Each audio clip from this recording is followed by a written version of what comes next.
Hello, live listener. This is Martin Willis, and I do want to apologize for you trying to watch the show the other night, and we had some audio issues. The first part of the show is pre-recorded news with Alejandro Rojas, which worked perfectly, but once I started trying to have John Hanson on the show, everything kind of fell apart, and I'm not really sure, and it was the middle of the night for him. So anyway, I do apologize for that. And podcast listeners, I also apologize to you because this is a couple of days late. But better late than never, as they say. And we're going to begin the first part of the pre-recorded part of the show here coming up. And it hits me, oh my gosh, this is that triangle. You know, there's explanation for everything that occurred in the Rendlesham Forest incident that doesn't involve aliens at all. It was completely silent. It comes right over our heads. He saw a classic flying saucer really standing in the clearing. He turned over to my father and held his hand, and he looked in his eyes and he said, "We're not alone." Welcome to Podcast UFO for our live show.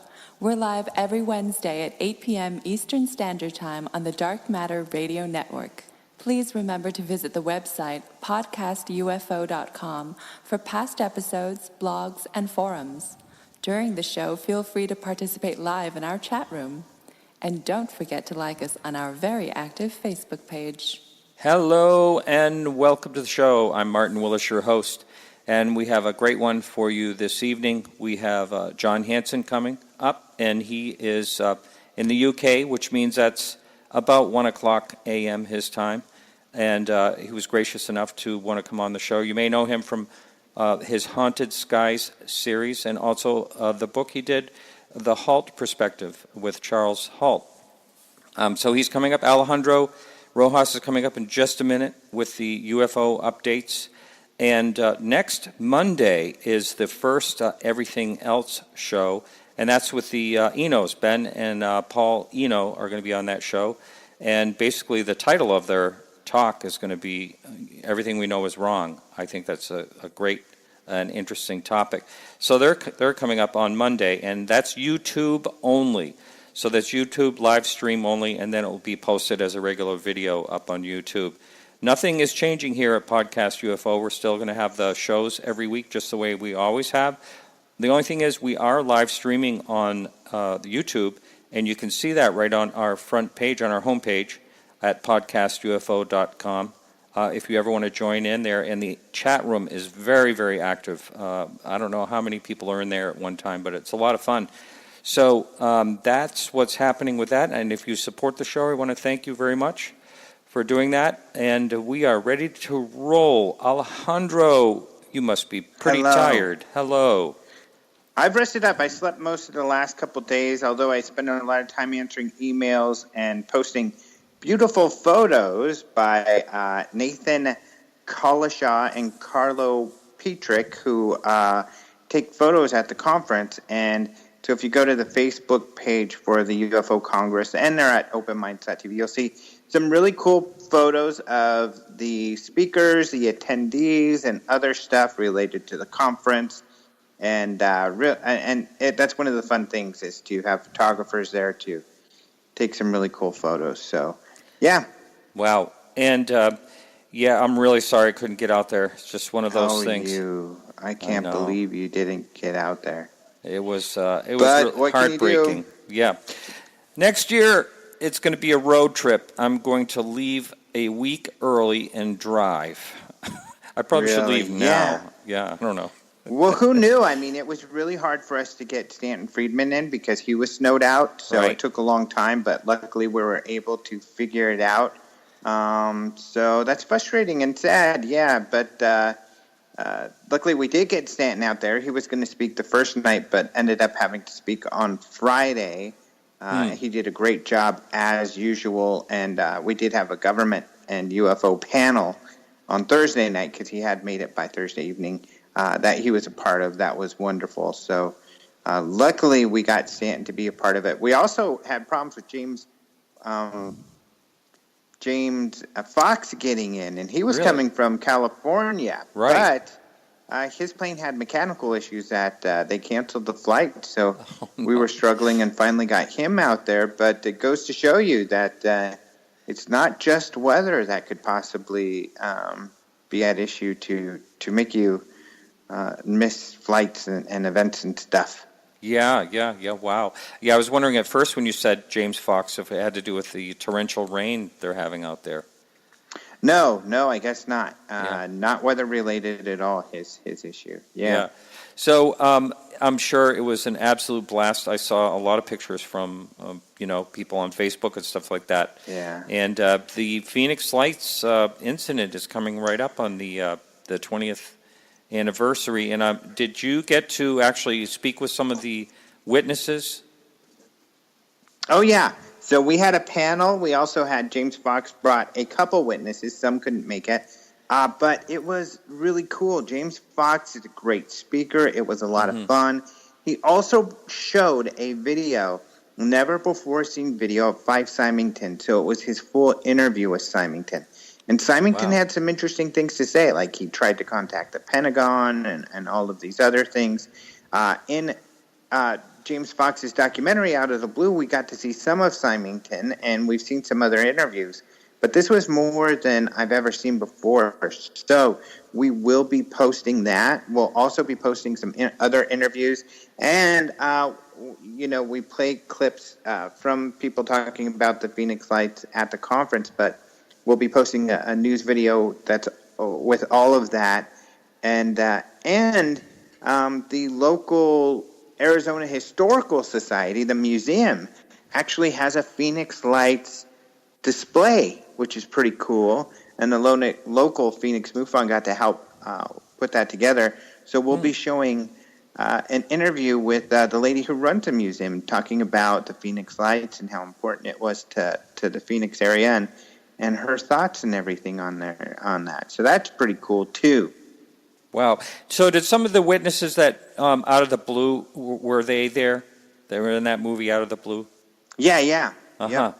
Wow. Yeah, because there was some watching that movie, there was some great descriptions, like the young boy talking about seeing the waving, like the heat wave, underneath, and then all these people actually trying to guess the size of this thing. There was some great witnesses. Yeah. Yep. So it's pretty cool. Yeah. Anything happening? Have you been able to check the news with all the things going on? Oh, yeah. Oh, okay. That's what I do, dude. That's what you do. Right. So there's been some stuff out there. Of course, there was a big NASA announcement. And it's always funny because, I'm sorry, UFO people, but quit getting so friggin' crazy over special NASA announcements. Why do they do this? Everybody makes a big deal, like, they're going to talk about aliens or something, and I don't know why people get so worked up, because it's NASA, meaning that they're going to be talking about something more prosaic. Now, I feel that their announcements are still really exciting, like this one, which came out today, which is that they found a solar system with a smaller sun that has something like 7 planets, a bunch of planets that are in the habitable zone. Wow. And not all of those they feel might be habitable, but some of them they think are. So it is cool. It's cool news. It's news that may lead to the possibility or discovery of evidence of extraterrestrial life at some level. But it wasn't, that... wasn't earth-shattering.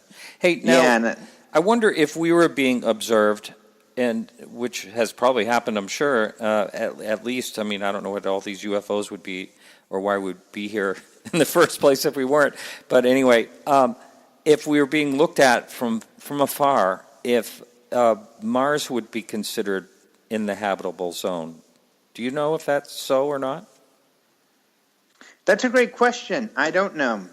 It would be right on the cusp of it, if not. But 7 planets in a habitable zone, I think, is a pretty big deal, because those could be all, neighbors. If there was actually intelligent life on, on some of them. Mm-hmm. I think they go to their. or they could, relocate and, make settlements on if they are indeed habitable. Yeah. I guess they say 3 of the 7 planets could be habitable. So that's pretty cool.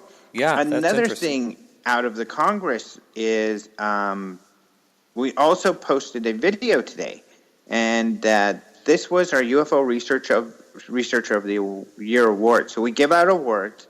We give out some EBE Film Festival awards, but we also do a UFO Researcher of the Year and a Lifetime Achievement Award. And they're a surprise until the award ceremony on Saturday.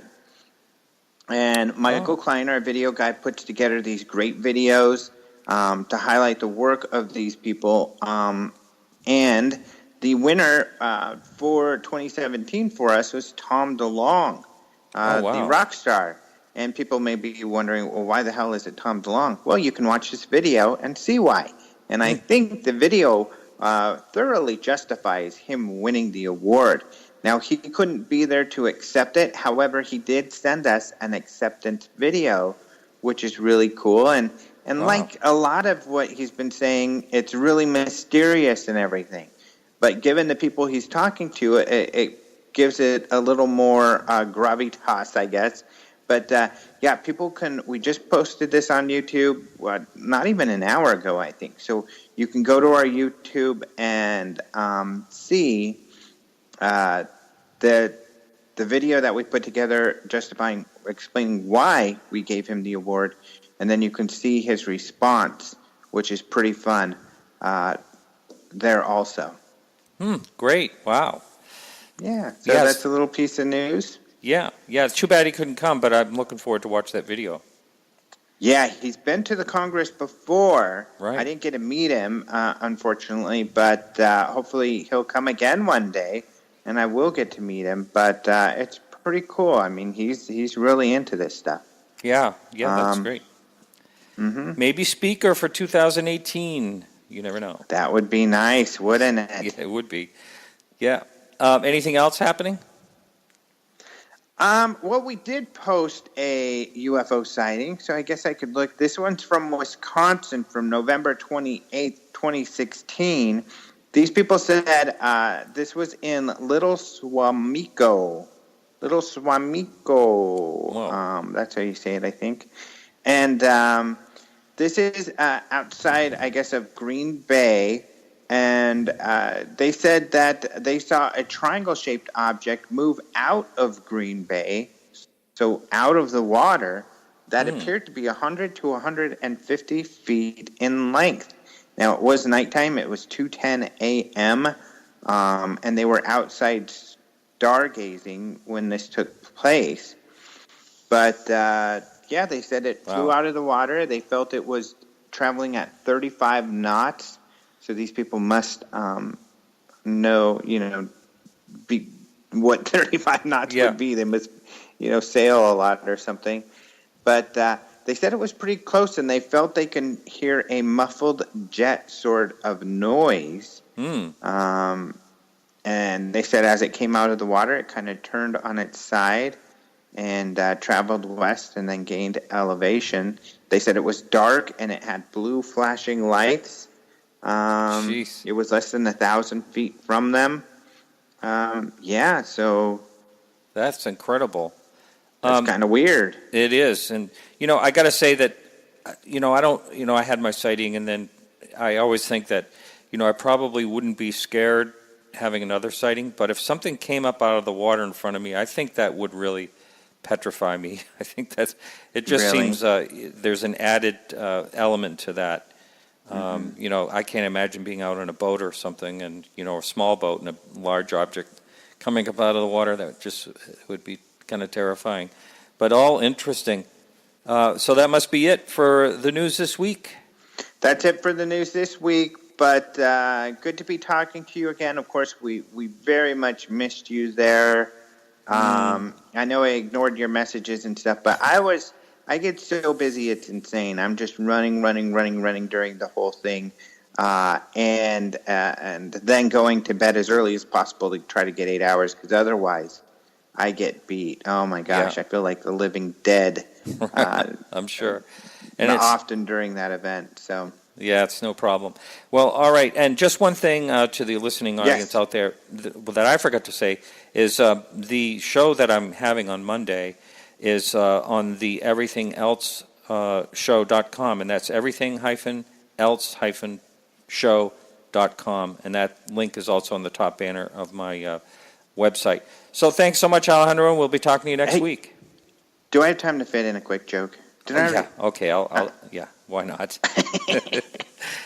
I may have already done this one because Paulino does the everything you know is wrong. Oh yes. You think you know is wrong? Did. I think you did this. Yes. Oh, I did everything this joke. You know is right. Yeah, because what if someone did something? Everything you know is right. That's right. I think you did that on Google Hangouts. Oh, but anyway, that's cool. Oh, that's all funny right. Though. It's still funny. All right, everyone, hang in there for this quick little music break, and we'll be right back with John Hanson.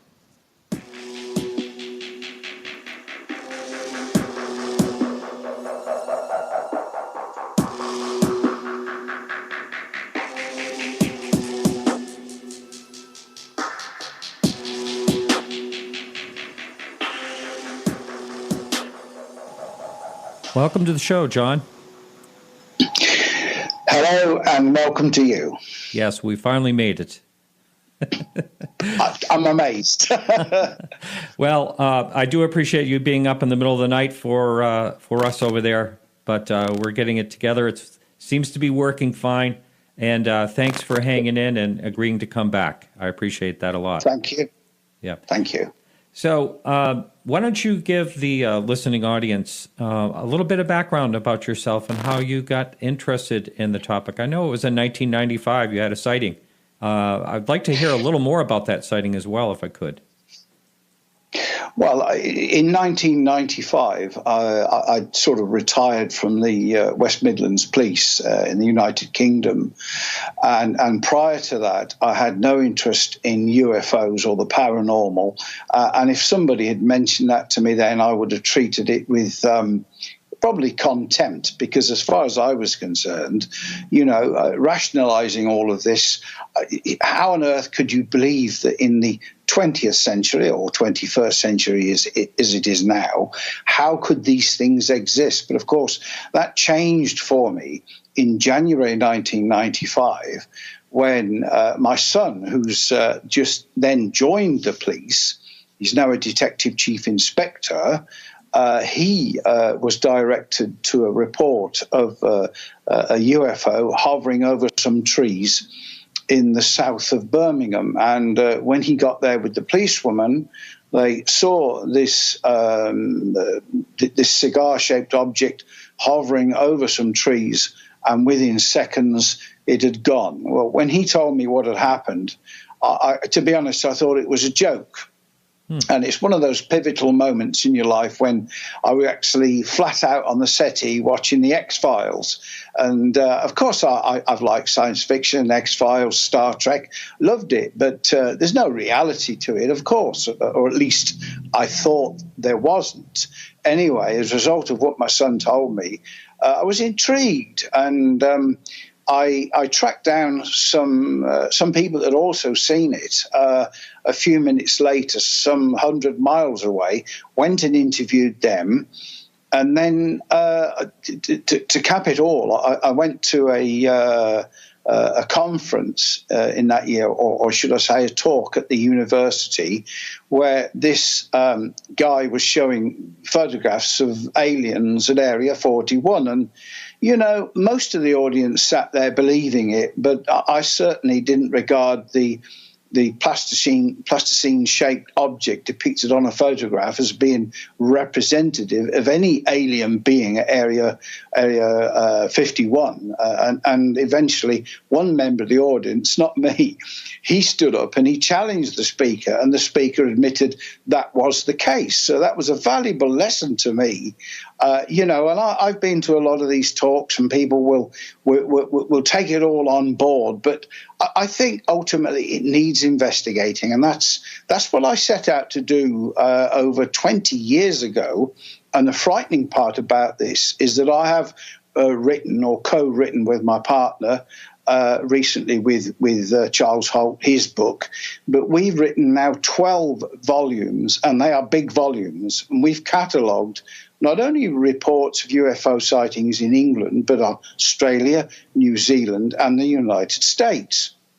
Because this is our heritage, and we think it's important that it be written, and that's where we are. And the frightening part about it is that when we started in 1995, we have only got up to 1992. And that is frightening. So 22 years work, investigations, research, traveling the country, interviewing people, putting it all together, and we've only reached 1992. So it's my lifelong ambition to try and get to the end of the 20th century before I end up disappearing out the 21st. So that is a nutshell. But it is commitment, it's dedication, and the astonishing part about it is that, contrary to what some people have suggested, you don't make any money out of it. And that, of course, is not what we're about. Yes, that's true.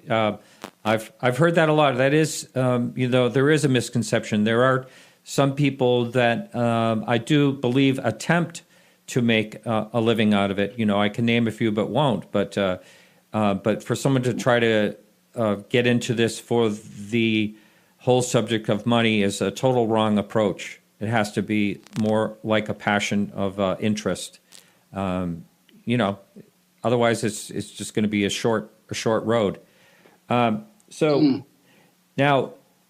do you ever take on new cases as far as looking into them, investigating them at all, or are you just in the historic part of the Well, of course, invariably during newspaper exposure, and that is something I will discuss in a minute, but invariably it's more of somebody that knows somebody else who's had a sighting, or somebody else who's had an experience, or somebody else that claims to have had.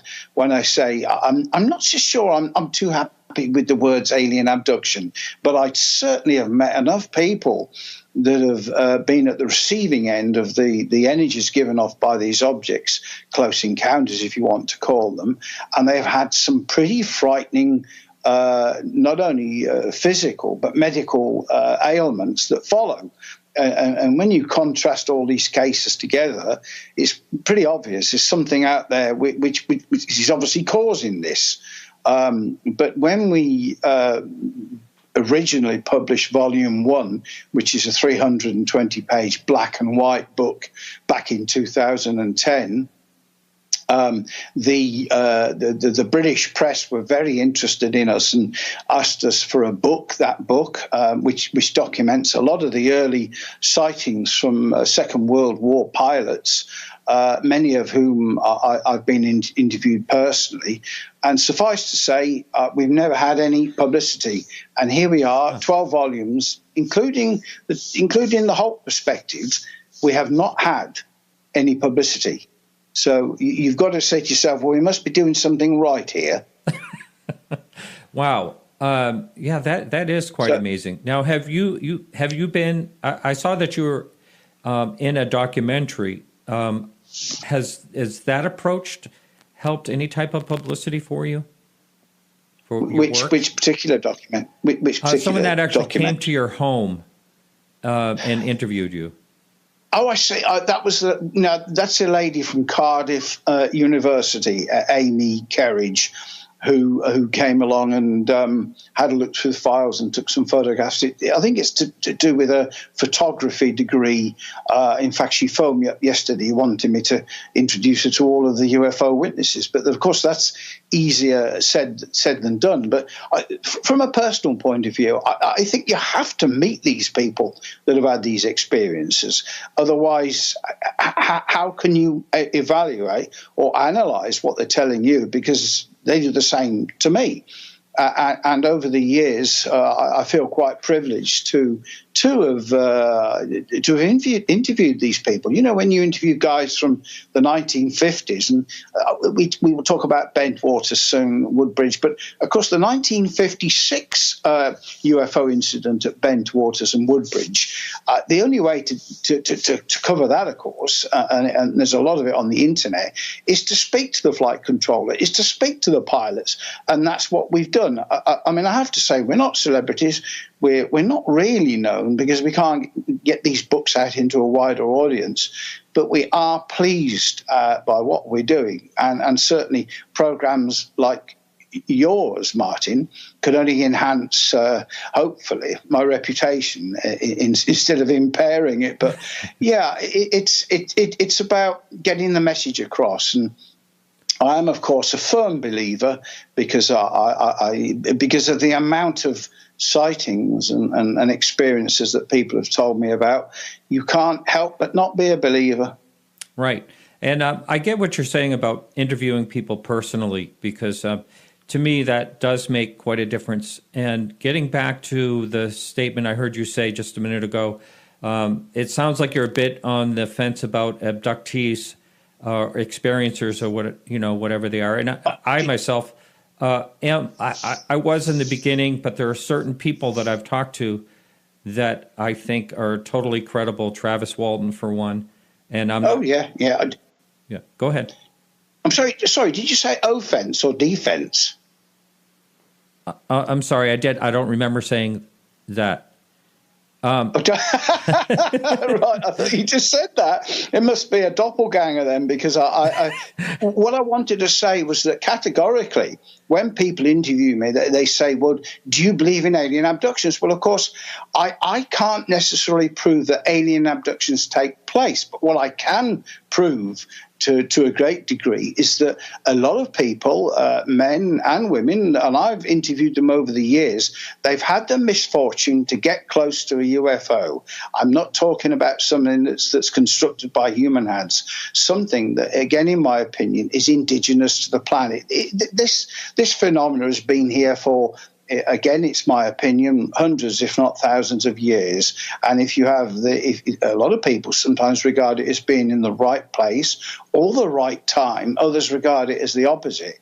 But some pretty frightening things can happen to you, and for which I cannot give these people any answer. So broadly speaking, yes, it's an alien abduction, but I think you have to be careful with an evaluation such as that, because quite a lot of people,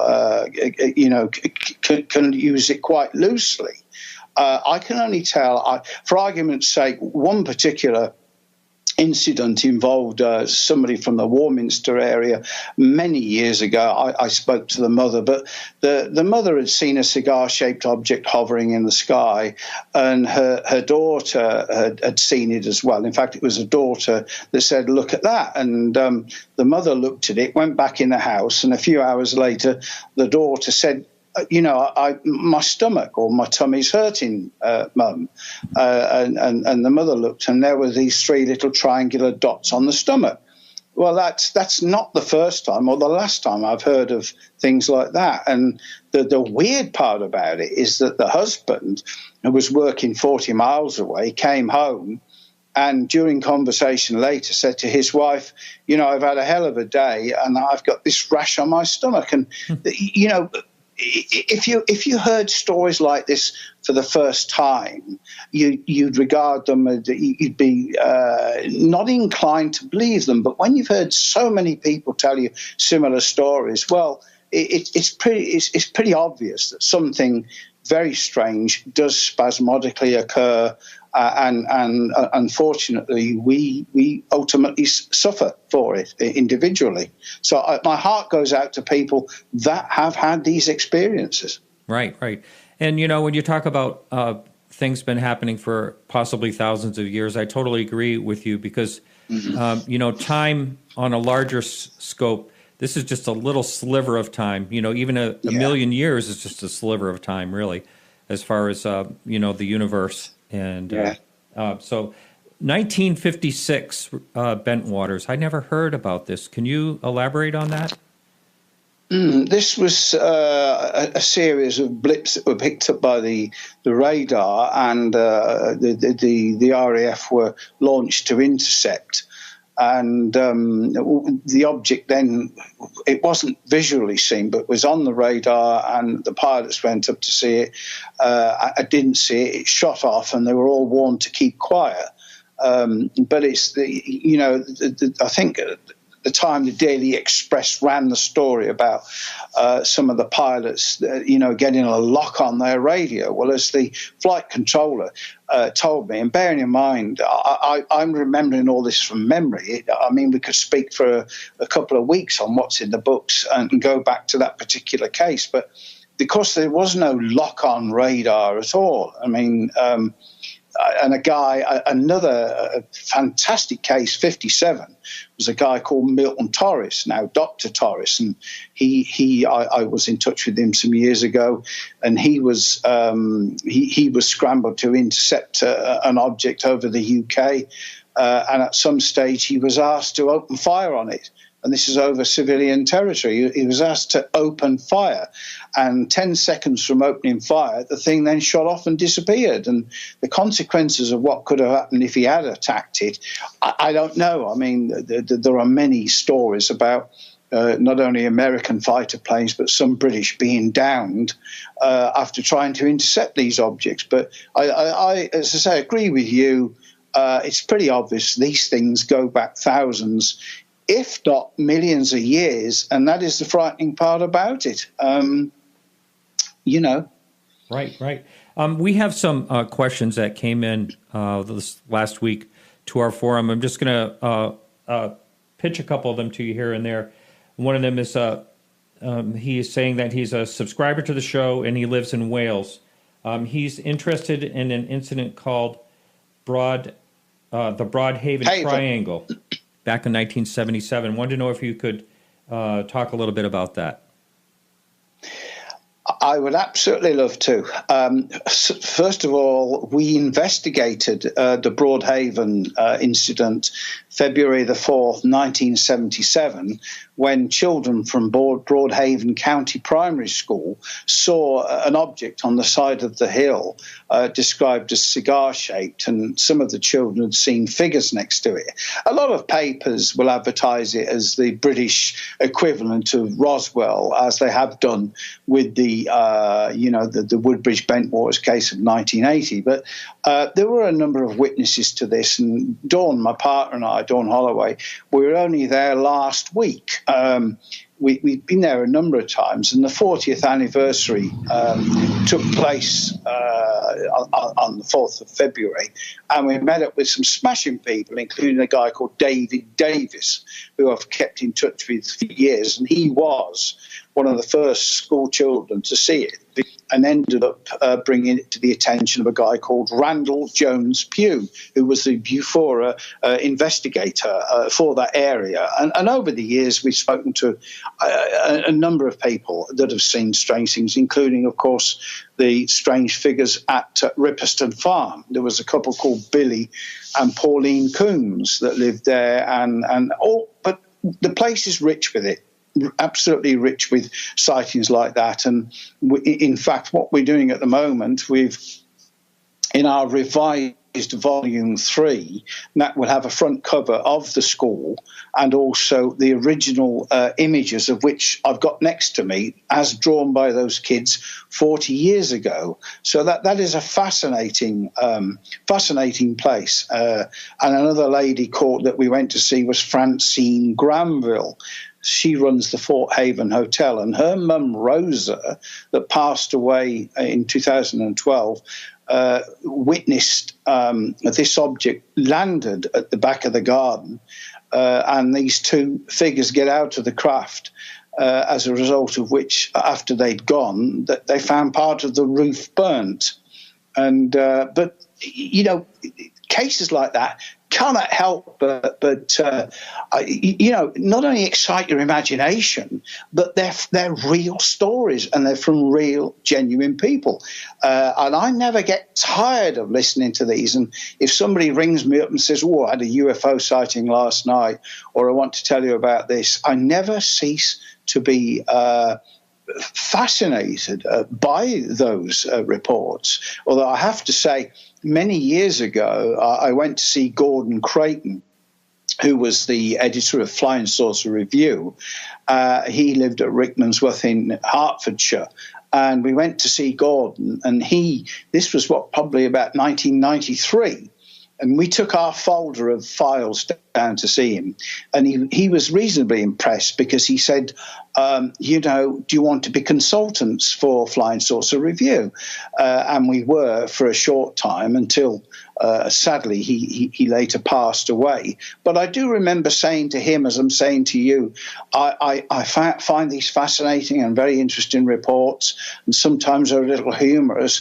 And he said something like, well, you can't say they're humorous, John. These things are not humorous. We should take them seriously. And that's what he said. And, I don't know. I think you can't lose your sense of humor with this, but it's pretty serious stuff.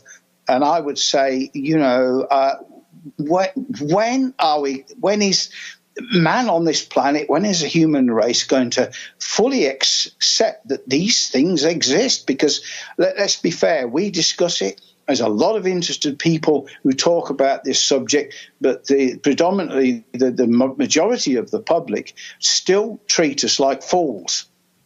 Yes, that's right. I wanted to ask you about that. In just a minute, I want you to hold up. Now, I know most people listen to the show instead of actually watch it on YouTube. But in a minute, I want you to hold up a couple of those drawings, if you would.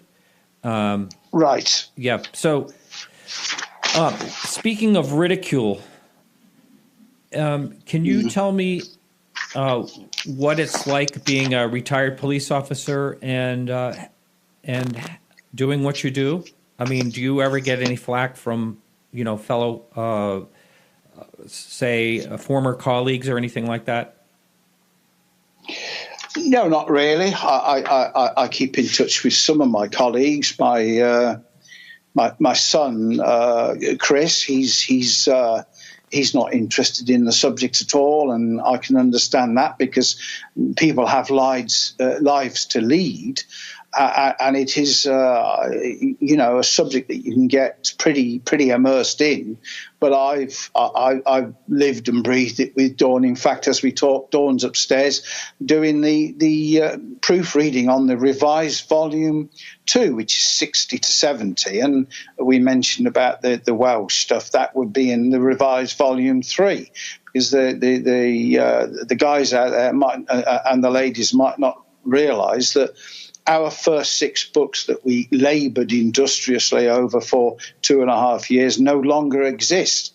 They were taken off the for sale by our ex-publisher, and I don't really want to discuss that any further. But they were taken off for sale, so that left us with little chance. But we did say we remain convinced that people want these books in colour.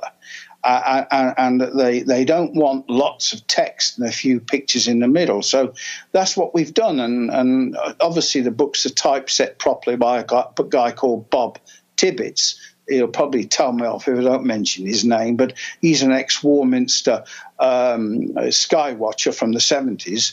And he puts it all together for us and obviously charges us, but does a smashing job.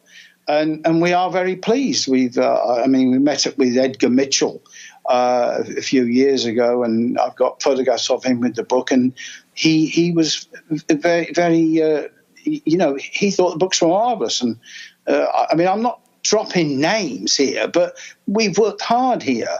And if we can get people to help us, such as Paul Hellier, Paul Hellier has been very helpful, and so many others. We just want. All we want to do is leave a legacy so that people in the future, when we're gone, can have a look through and look at these files, because let's not forget that prior to 1960-ish, the MOD files were destroyed because there was no need to keep them. And I can assure you that most of the files contained in the revised volume 1, which we've just put out, which covers some of those years, including the revised volume 2, 1960 will have either been thrown away or scrapped by the MOD. Personally, I don't think that many of those files ever existed with the MOD anyway. So it's a big slice of history, and it needs to be preserved. Wow. Yes. And do you have plans for that in the future? Preserving your files? Well, of course, in one respect, the books will preserve the files, but I'm hoping my daughter will take over something like, I don't know, 500,000 documents, tapes, videos that exist upstairs in our bedroom. There's not much room to move in the bedroom, but these have been from so many fantastic researchers over the years, and I've made mention of course, to the Halt Perspective, which I'm just showing here. It's very difficult to show you properly, but that people have actually complained about the price of it, but which is, I don't know what 35 quid in American dollars is. It's about $44. Oh my God, that sounds a lot. But this book's cost us a fortune, as you can see. Absolutely fortune, and we've spent, I think, $44 or 35 quid would actually cover one trip to Rendlesham Forest, and the book reflects something like 30, 40 or 50 trips, plus, of course, going to interview people. So and we only make a few dollars or a few quid out of it, and we'll probably never get that back because of the initial outlay. All we want people to do is read it and enjoy it, and if they go on Amazon, they'll see some brilliant reviews. Yes. Before I forget, who's the guy from Wales then? The listener? Yeah, sorry. Let's see. Well, I can send that to you after in case he doesn't want his... Yeah. I wondered who that was, whether it was David Davis, because, we talked about the kids from Broadhaven School.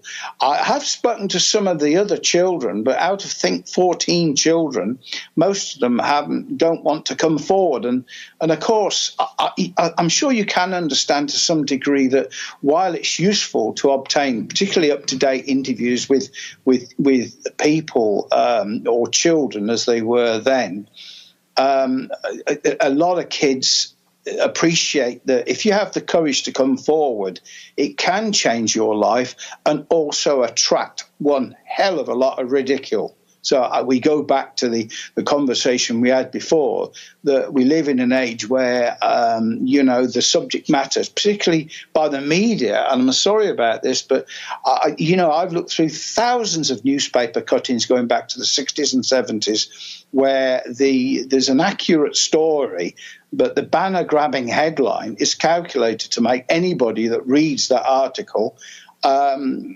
just lose interest in it straight away because it's Mickey taking. So, maybe I was there once, but not now. It should be treated with far more seriousness than it is. Right, and I want to get pretty deeply for a while into the Bentwaters, but for right now, there's a question up on our chat room, and Ed wants to know, can you talk about the PC Alan Godfrey and the sightings in the, I don't know how to pronounce that, Penetis? Are you familiar with that Penetis? Well, yes, of course I know Alan Godfrey. I'm just trying to, I'm trying to find, it's in the, here it is. Right, this was an original book that we wrote with something about Rendlesham, but also the Alan Godfrey case. And I'm familiar with it. I'm familiar with the area. I've spoken to Alan. There was very interesting because Alan Godfrey, he was also involved in an incident at Todmorden, Yorkshire, in 1980, where a Polish miner was found deceased on the top of a stack of coal at the Todmorden railway station. And once again, you can see that the press had a field day and linked Mr. Zygmunt Adamski, that was his name, Zygmunt Adamski, and they linked his death to alien interaction, and suggested that a UFO dropped him on top of the heap. And now that is the biggest load of rubbish I've ever come across. And certainly with that particular incident, I investigated it with Alan's help, and also Graham Birdsall from the old defunct UFO magazine.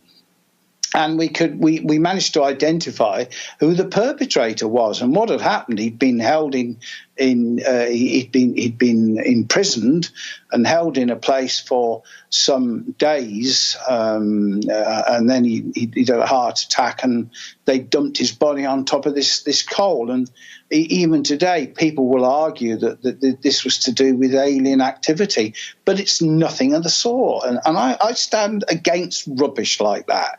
But yeah, I know Alan well, and we've been to the scene, and his was a very genuine complaint. And again, what Alan drew and what Alan witnessed, again, I have thousands of sightings like that.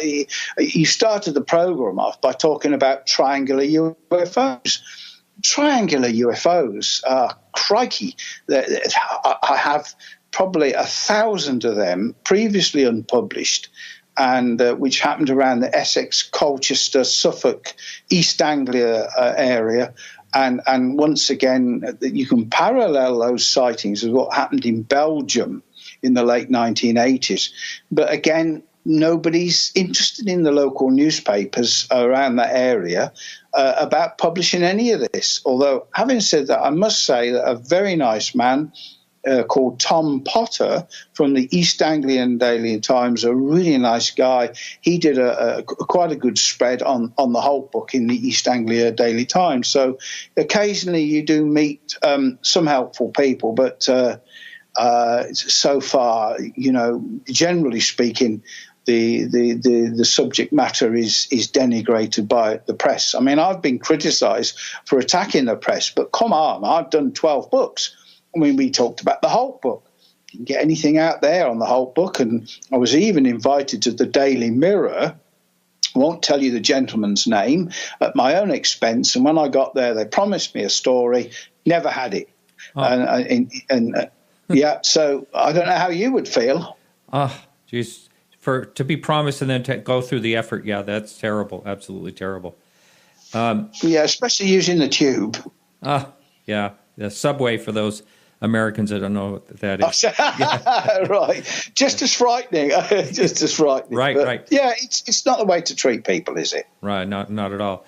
Well, we were talking about Rendlesham, I think, at some stage. Yeah. Oh, yes, we will. But I wanted to ask you the Warminster UFO. Right. That has fascinated me. And as far as you know, are things still happening there? Because that was like an ongoing thing, right? Well, it was in the 70s.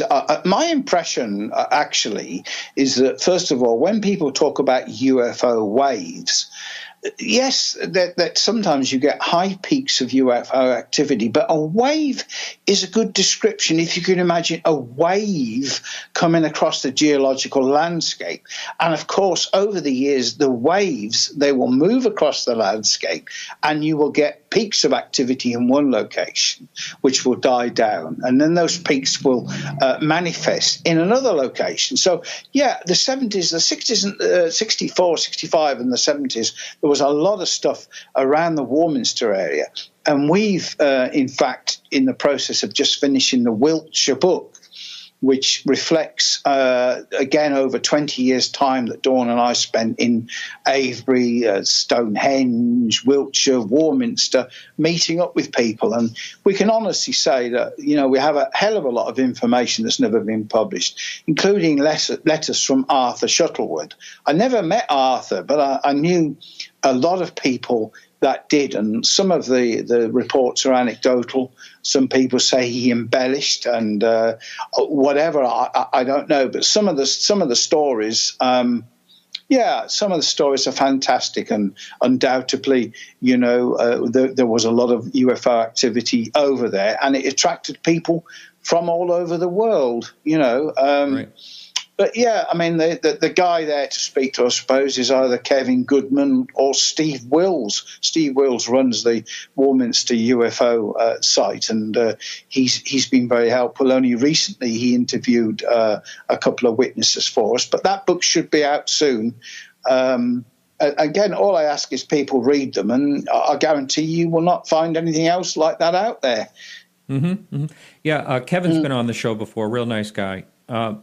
So I wanted to ask you, did you hear about, I know you had absolutely no interest in any paranormal or UFO topics or anything before your sighting in 1995, but did you hear about Bent Waters when it came out? Was that is that something that caught your attention or not? When that not. Are you talking about a 1980 case? Yes. Yes. No. I mean, I could say to you that when I was in the police as a young copper in the 60s, 1966 to 67, if you as a member of public would have stopped me and said, "What do you know about UFOs?" I would have probably regarded you as a nutcase or something. But the frightening thing is that I didn't even know that there was a huge amount of activity, particularly which peaked in October 67, not only in Britain but in the States. And for me, the classic case there is the 24th of October, 67, when two police constables, both of whom I know, and the one guy, Roger Wiley, is now passed away. But I've interviewed Roger a number of times, and his son Mark keeps all his dad's stuff. But to have spoken to Roger, who was there and witnessed it, is fantastic. But I think it was the media said that it was Mars or Venus that the police officers were chasing. But if that was the case, then how do you explain the other 45 other sightings, throughout the 24 hours? We've got all those, and we've got the pictures. For me, the photographs of people, it's not only about UFOs, it's about people. And sometimes there are links between people and UFOs. Sometimes people have had experiences before. But and sometimes paranormal. There was a time I thought there was a distinct difference between UFOs and paranormal. But a lot of people that have had a UFO experience will have had a paranormal experience, and perhaps will then have paranormal manifestations after a UFO experience. I'm probably rattling on here, mainly because there is so much to talk about, and really we don't have all the time in the world. If we did, we could go on like this I could go through the books and we could be here in a week's time. But unfortunately, most of the people watching this will have fallen asleep. Oh, I've got the time. Well, so far so good. It's all working out at the moment, isn't it? There's no glitches. There's a little bit of a glitch with my high-speed internet, but the audio is good. Oh, right. The audio is good. That's that. We can survive on that then. Yeah, that's right. So you mentioned just a minute ago, if someone asked you back in the 60s, you would think they were a nutcase. That is kind of like the common mantra when it comes to this topic. Yeah. Do you think it's less? Yeah. Do you think it's less now, or do you think things haven't changed? Well, I don't think things have changed at all, really. I suppose that there is a problem with the fact that we now we have social media, we have the internet, which is a fantastic form of communication. But a lot of people will rely on what they read about as being gospel on the internet. I think things have got slightly worse, if you like, because back in the 60s, 70s, 80s and 90s, there was an awful lot of academics and scientists that were involved in researching this. I mean, I spoke about Flying Saucer Review, and there was an illustrious list of guys all over the world that assisted Gordon Creighton and some of the previous editors. But we look back now, and I'm sure a lot of people will know about Flying Saucer Review. But for those that don't know about it, they would be shocked to realise that those magazines, which are always being sold on the internet, those magazines cover thousands and thousands of fantastic research, investigations, and sightings by the public all over the world. And my question to you actually is, where has it got us? I know there's been... Where has it actually got us?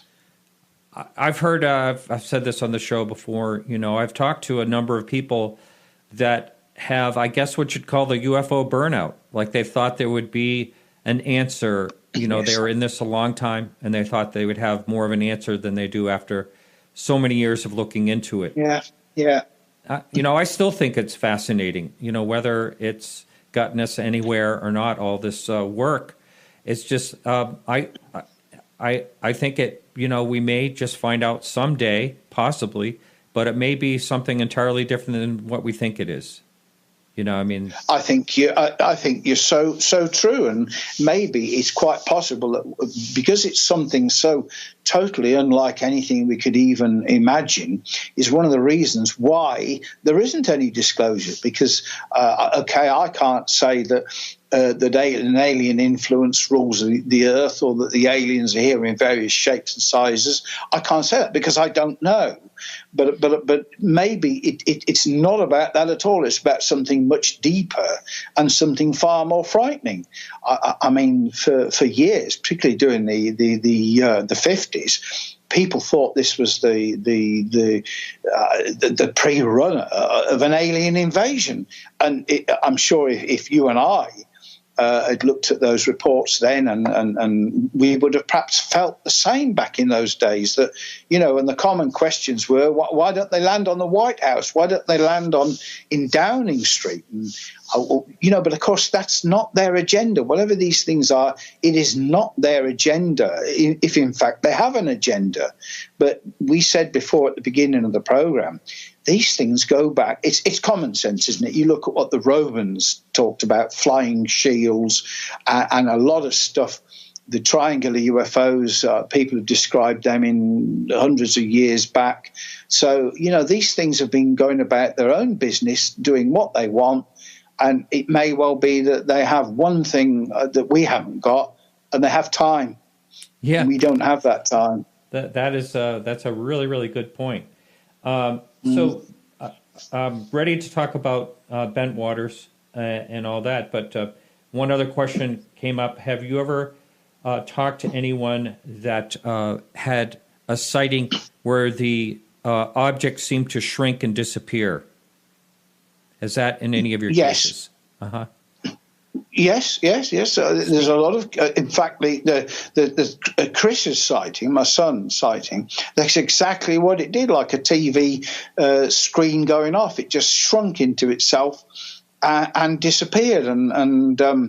But we talk about the characteristics of UFOs and what they do or they don't do, but the characteristics more or less remain the same. And what amazes me more than anything is the commonality of the classic three. We talked about triangular UFOs with a light in each corner. Some people call them triangular UFOs. I mean, and let's not forget, this is a 21st century, 20th century label, isn't it? We label them as triangular UFOs because what we've got is three objects set at a hemispherical distance away from each other, and occasionally one of the objects will move away, as they've done, according to witnesses, and then come back, and then the three objects will move away.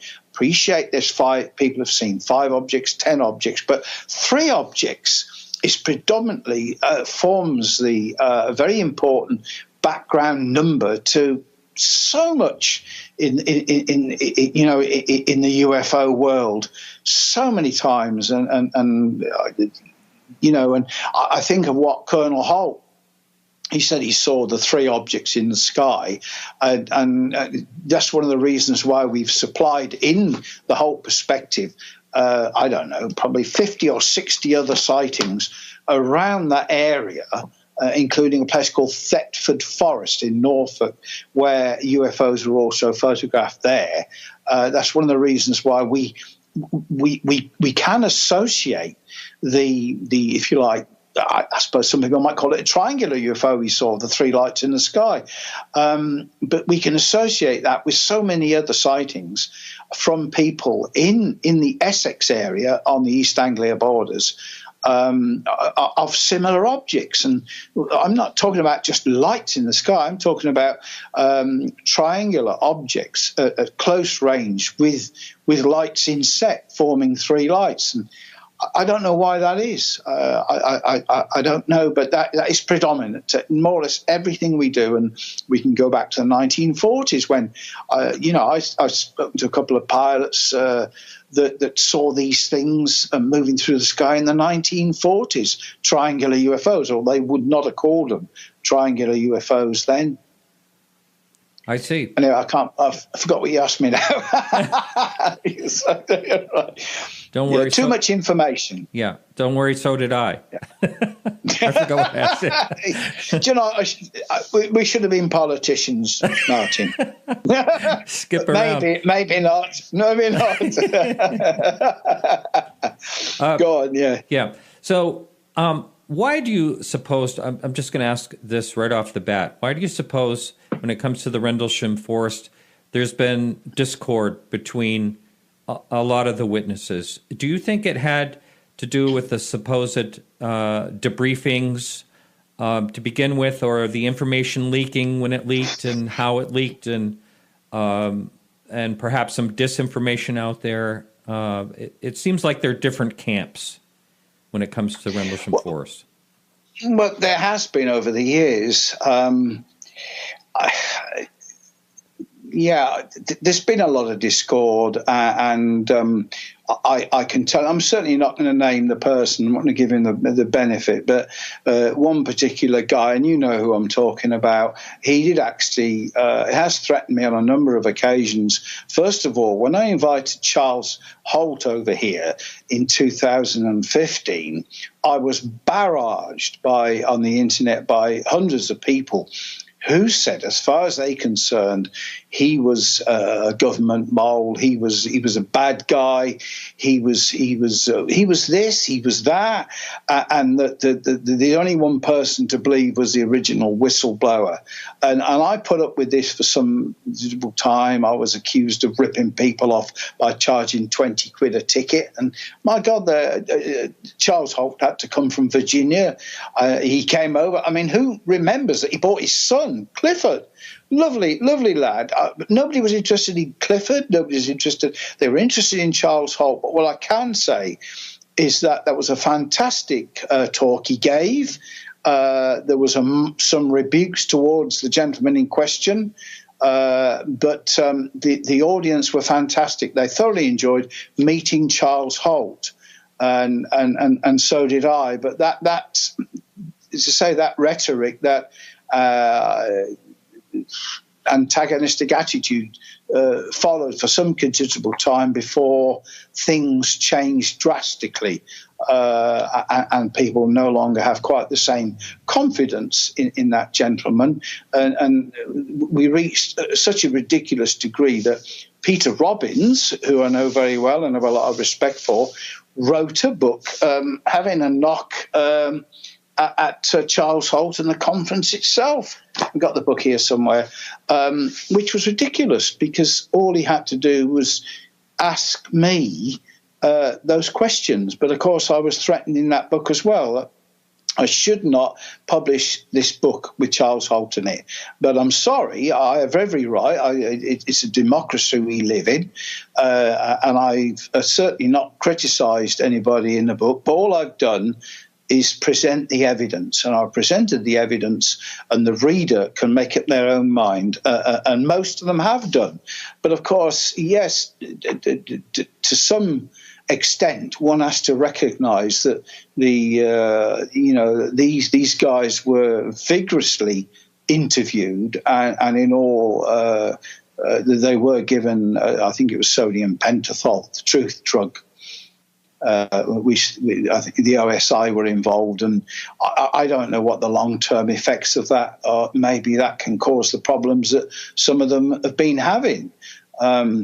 But yeah, I mean, I've got nothing but respect for John Burroughs and Jim Penniston and so many others that I've spoken to. But I've also been to see people like Colonel, and this is an interesting comment. I'm glad I remember this. Is that Colonel Al Brown, who was also on the air base, was a friend of General Gordon E. Williams.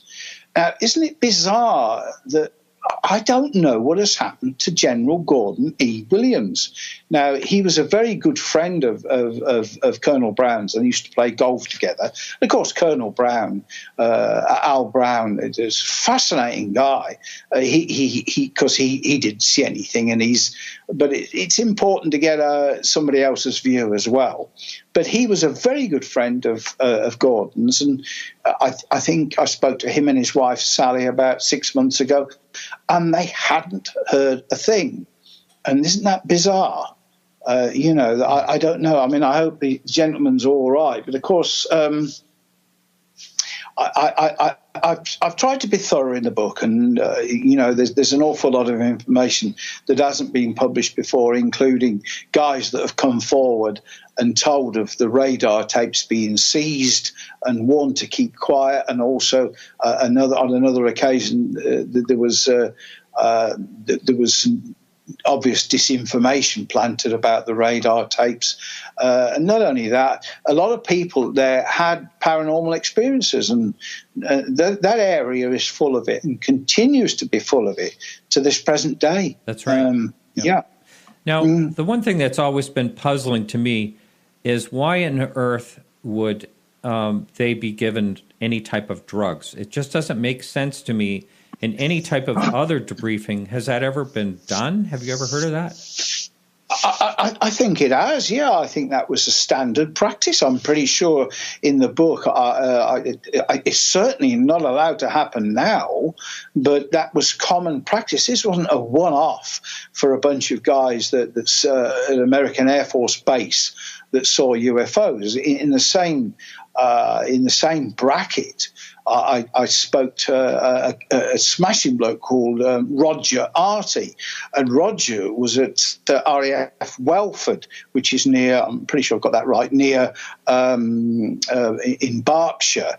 And again, I can't remember the exact date. It certainly wasn't 1980, but he and his colleagues, American servicemen on patrol there, also witnessed the daily overflight of saucer-shaped objects over that particular base, and that's not actually that well known about. But that's something else that has been, if you like, not brushed under the carpet, but forgotten about. In the same manner, RAF Alconbury, another the American Air Force base there, lots of stories there about not only paranormal incidents taking place, but I've spoken to people that the perimeter fence has been breached by what appears to be an alien figure, and that some of the guys shot at it and that it disappeared.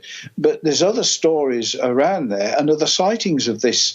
I don't know a creature, that's the only way you can describe it, but these things exist, I'm sure of that, and so many stories, really. Do you think the Bentwater case had anything to do with the nuclear weapons that could, or I know there's no definite answer whether they were there or not, no. But do you think it could have had anything to do with that at all? Well, bearing in mind that Robert Hastings very graciously did an afterword. Obviously, you're aware of Robert's interest in UFOs and the nukes. Well, first of all, Sizewell B power station. There was an awful lot of activity over there, and it's recorded in the Halt book, even with photographs. Certainly a lot of triangular UFO activity over there. I've no idea if it interfered with the power station, but yeah, these things do happen. But I'd also feel that a lot of UFOs are seen nowhere near nuclear power stations. But with regard to the question you asked me, I know that there's been a lot of talk about that the beams from the UFO. And again, I've come across many incidents involving beams from UFOs striking the ground. They were certainly seen to fall down into the area near the weapons support area, but as far as I know, there's no evidence to say that they interfered with the nuclear weapons. But I suppose if they had, I wouldn't be privy to it, and I don't think anybody else would be, or would they? I don't know. But yeah, I don't think it's nuclear weapons that attract them at all. But you know, but it leads to so much speculation. I mean, I was listening to a guy the other week who was associating the American the Roswell case with the Bentwaters case when nuclear weapons were interfered with to the Broadhaven case. Well, I'm sorry, but I don't think there's any evidence to suggest that the nuclear weapons were interfered with. They may have been, but I don't think there is any that is known about. So, as far as I know, but of course we do know that on occasions they will interfere. But I don't know whether this is a deliberate action or a byproduct of the fields of energy that surround these things, again, which certainly cause strange things to happen to us if we get caught up in them, you know, the radiation of the UFOs. Right. Getting back to the drugging situation, because that's kind of interesting to me. Sodium pentothal wouldn't really affect a person, and there's some talk out there that there were other drugs used. And the only thing I can imagine, I mean, someone's going to tell the truth, and you know, sodium pentothal being a drug that it's supposed to be like a truth serum. You know, I wouldn't really understand why that would be used, because everyone would just tell the truth. But to be disorientated about the whole situation and to be part of a cover-up by being confused, I think, is more of a use for drugs. It's the only thing that I can think of that would make any sense. What are your thoughts on that? Well, I just think it's really puzzling. As far as I know, although it's generally accepted that that process was used as part of an interview technique with servicemen, I don't know any other cases myself where it's been used, and I don't know why it's particular to to the Bentwaters Woodbridge case. But it's clear that those guys had the power, and I'm sure that they did administer those drugs. But again, do you think that those drugs were administered as part of a camouflage disinformation exercise? You know, so why should they have been administered? Because surely, at the end of the day, if you're a serving serviceman and you have witnessed something, whatever it is, undoubtedly you'd certainly be warned to keep quiet. And anyway, you sign. I don't know what the Official Secrets Act over there is, but there's an Official Secrets Act here. And presumably, if you're a member of that department, whatever department it is, you keep your mouth shut if you're told to. So I don't know. It certainly is it's a bewildering case that there's so many twists and turns in it, and especially since recently, there's always claims of some pretty weird and wonderful stuff. And again, without naming names, people have come forward and said they were there on all 3 nights running. And this is not people you'll know about, Martin, but people have said they were there. And yet Colonel Holtz turned around and said, well, I have no idea about them at all. I didn't even see them. And, you know, I don't know. I suppose these people are after a little bit of fame, maybe. It could be, but also, you know, I mean, I totally trust Charles Halt. But also, 1980 is a long time ago to remember exactly who was at any incident. So that could be tough. You know, it is possible, I'm saying, you know what I mean? But he would, if anyone would know, you would think it would be him.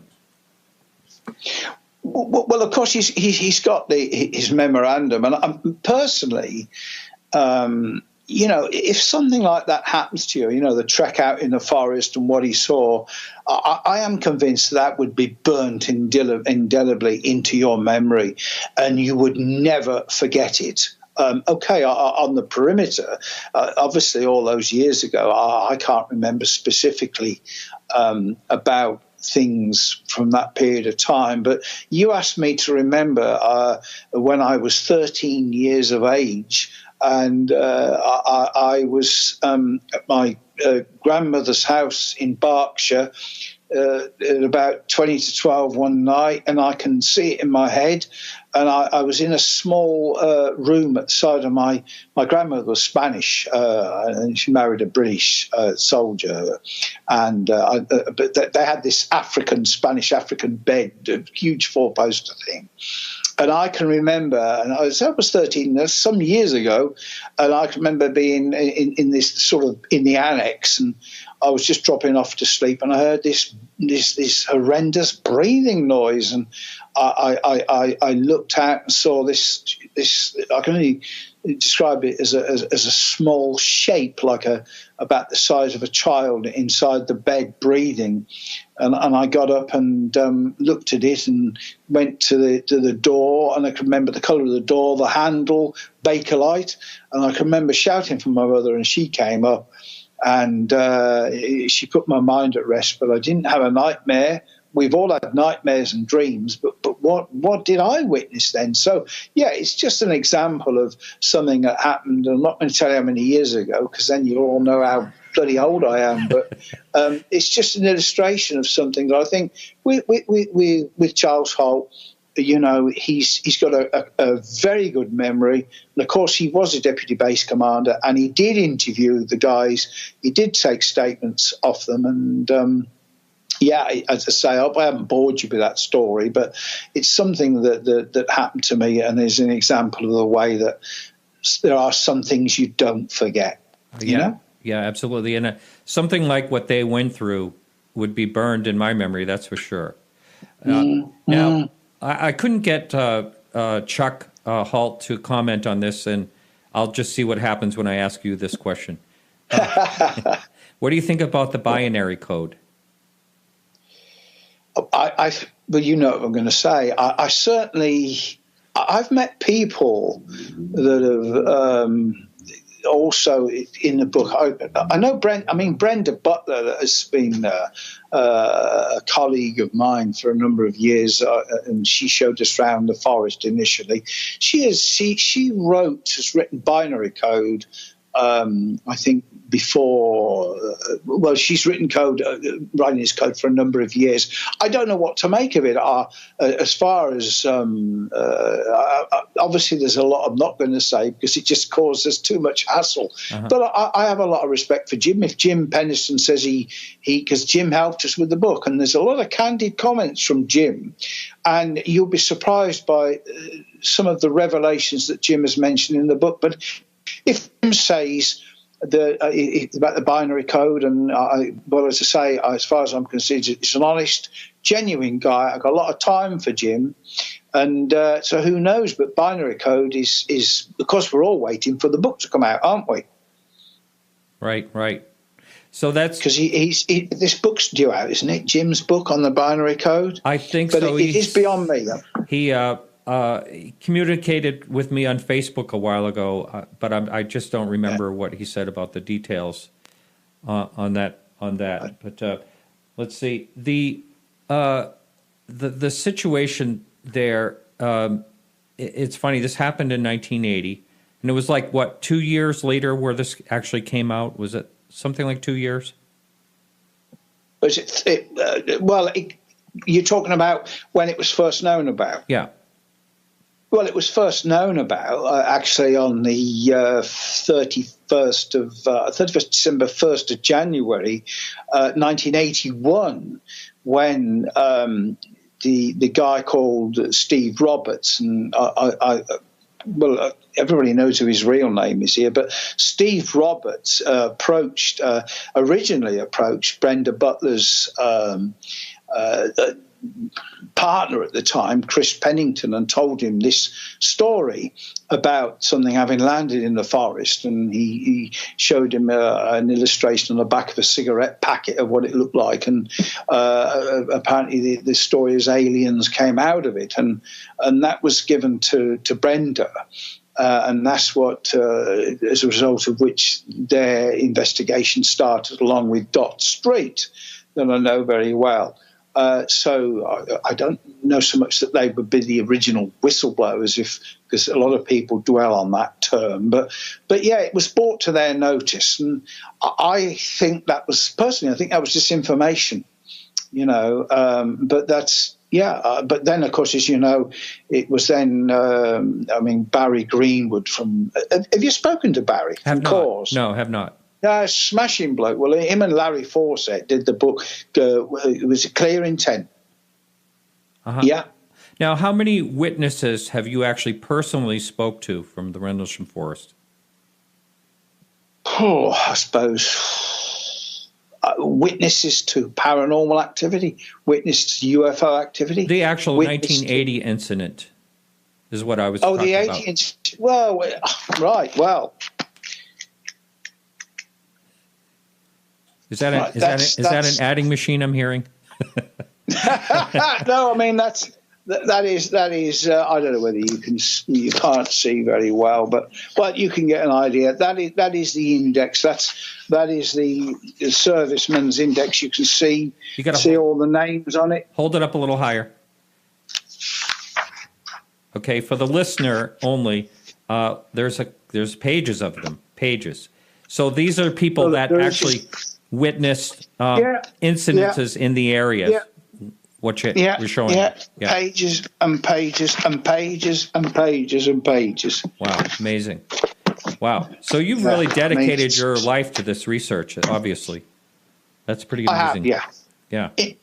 Enjoyed every minute of it.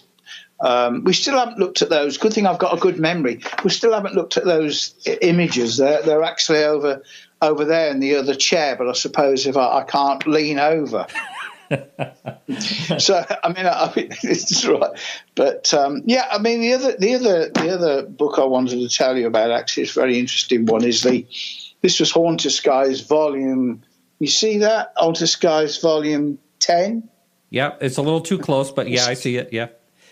Yeah, any good now? Yeah, that's okay. Yeah. Mm-hmm. Yeah. Well, that was 1987 to 1988. So, and of course, I think there's That's a pretty big book for just 1 year. For 1 year, yeah. I mean, there's some amazing stuff, absolutely amazing stuff, illustrations and images, and wow. Just we've been thorough. And to be honest, if it wasn't for the books, I probably would get a bit despondent with all of this and not bother. Yeah, uh-huh. Because I just feel at least the books can record the progress and allow members of the public to look at the books and form their own judgments based on our investigations. I mean, as an example of perhaps how hostile this climate can be, my partner Dawn, who I hope is still working as hard above me industriously, she's never wanted to be interviewed or anything like that. She just I wouldn't say she's a timid woman, but she doesn't want to get involved with it. She's quite happy to do the proofreading and editing, I mean, but it's as Colonel Halt would say, it's been one hell of a ride. It's been fantastic, and we've met so many lovely people, and of course, including yourself, Martin. Well, thank you. So this, when I spoke with Chuck Halt last, he said that this is something that he puts on the shelf, basically. It's not something that's part of his daily life. And basically he said that he wasn't even going to do the book if it wasn't for you approaching him. How did all that come about? Was that when he came over there and did the talk? Is that what initiated this whole book? Well, I'd seen him, if I remember right, I'd seen him the year before. He normally stays at the Bull in Woodbridge, and I'd pretty sure I met him the year before and had a chat with him, and he was interested then. And then perhaps a year, sometime, yeah, it would have been just about that time. So I'm trying not to remember the image of. I was actually sat in a lounge with him at the ball, and he said to me, because I can't forget this, he said to me, what beer do you recommend, John? So I said, well, that one over there, Colonel Halt. And he said, oh, the one with the yellow label. So he had a pint of the yellow label, which was a horrendously strong beer. You know, so he had a pint of that, and then I had a half with him. And so I don't know whether or not he perhaps capitulated and agreed to do the book after I'd given him a couple of pints. But it was Speckled Hen. We call it Speckled Hen over here. But seriously, I have a lot of respect for him, a lot of time for him. I mustn't forget that, of course, that the Halt Perspective also allows me to publish previously unpublished sightings of the flying triangles all over, the East Anglia area, and also, of course, early sightings from East Anglia, from the 1950s onwards. So, yeah, he's the guy that helped sell some of the books, because I can assure you that up to the current date, the books don't sell all that well, because we live in an age where people don't really want books anymore. Yeah, there's you're right. There's alternatives, or books on tape, or there's Kindle. Excuse me. Yeah. Right. So, as far as the Halt Perspective, was there anything in there that you can share with us? Any type of revelation at all, that anything new about the whole story that came out while you were doing that book? Well, there was a lot of information. Servicemen contacted me, and they told me about some of the things they'd witnessed, on the airfield, and I've not heard from these guys before. I mean, there's a letter in front of me from somebody in the States who contacted me recently, about some of the UFO sightings they had there themselves. And also we include civilian sightings. So this is a list, a chronological list of sightings of UFOs that happened near the airbase. I interviewed I went to see I never met him actually, but the police officers that went to the scene there was Dave King and there was Martin Brophy. There was also Brian Creswell. Well, Dave King gave me a copy of his diaries, which are in the book, detailing what happened. And he also saw something pretty strange himself. Martin Brophy, many people never heard of Martin Brophy, but P.C. Brophy, who also went to the scene, had an amazing sighting incident which happened to him while he was at Woodbridge at the police station. And hey presto, 36 years later, we managed to track down the motorcyclist who appeared at the conference that had knocked on the police station door in 1981, complaining he'd been pursued by a UFO. So there is so much to talk about. Of course, the radar operatives, and there is so much that people will not have read about before, including mysterious, some strange accidents that had happened in the forest, and people that had seen strange entities in the forest as well. I mean, even the guy that used to do the rabbit catching, bloke named Jolly. Well, Colonel Halt remembers the guy Jolly, and of course Jolly, his job was to keep the rabbit population down. And on one occasion, he saw what he thought were children inside the forest, and he realized that they were not children, they were small monk-like entities floating above the ground. So he called the guys from the base out. They came along and took samples, but of course no idea what happened to those samples or what the result of any investigation was. But Colonel Halt confirms that he knew that he knew the guy concerned, and that he has no reasons to suppose otherwise. So, but again, the problem is there is so much stuff in the book that people will not have read, and all I can say is we've been thorough. There's regression tapes from certain personnel that they will not have read before, and a lot of stuff that they will not be aware of at all. So, and of course, don't forget, we've spent a lot of time down there. There's some very unusual images captured on photograph, but without doubt, it's the apports, the stones, and I've got some stones over there somewhere. But we have been there in the forest, and you can imagine the darkness of the night. It's pretty cold about 1 o'clock in the morning, and you're sat there or you're stood there listening, and suddenly you'll hear a thump. Something drops down next to you, and you throw the torch out, and you'll see a pebble or a stone. Now you know it's the one that's just dropped down because it's still hot. Now, how can a hot stone fall out of nowhere? And that's happened quite a few times, and we've witnessed that. And we've even had the stones examined. Again, it's in the book. A scientist I knew studied the stones, and he said they're perfect replicas of stones. He said the only trouble is they are not old stones. There are no age-related fissures in those stones. He says, I've no idea. I can't give you an explanation, but they are unlike any stones he's seen before. They look like an ordinary stone. Of course, the forest floor is covered with stones. But my explanation, how do you heat up a stone?